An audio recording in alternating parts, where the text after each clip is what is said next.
Moja kwa moja. Kuanzia mchana hadi alasiri nzima, jiji la Nairobi limegeuzwa kuwa uwanja wa nipe nikupe baina ya polisi na waandamanaji kufuatia mauaji ya Albert Ojwang na wito wa kujiuzulu kwa naibu inspekta jenerali wa polisi Eliud Lagat kutolewa.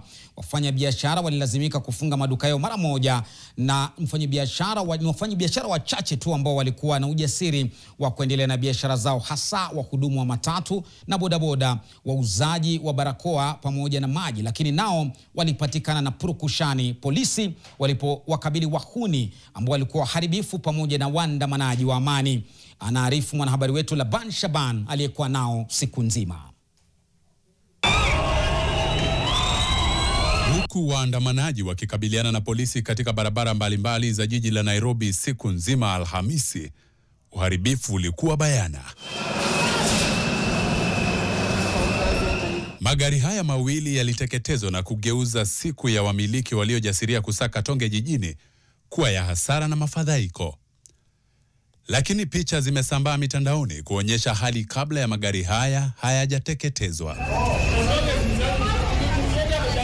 Vijana wanaonekana wakiondoa vipuri vya magari kabla ya kuchomwa. Inadaiwa pengine wahuni walitumika kudhalilisha nguvu za waandamanaji walio na haki, waliokuwa na amani. Hakuna juhudi zozote kutoka kwa wafanyabiashara ama hata hawa walinda usalama zingeweza kuokoa motokaa hizi kutoka kwa ndimi za moto.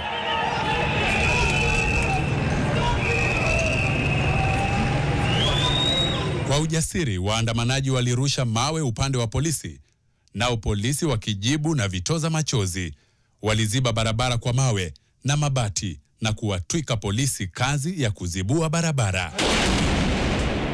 Milipuko ya vitoza machozi na hata milio ya risasi haikuwapiga mishipa. Wengine walivunja majalala ya taka, taa za barabara na kuzibeba, ishara ya kuonesha uhuni ulivyovamia maandamano dhidi ya sera za serikali na udhalimu wa polisi. Baadhi ya wafanyabiashara walijipa ujasiri kuchapa kazi bila kutahadhari hatari, kutoka kwa wahudumu wa matatu hadi kwa bodaboda.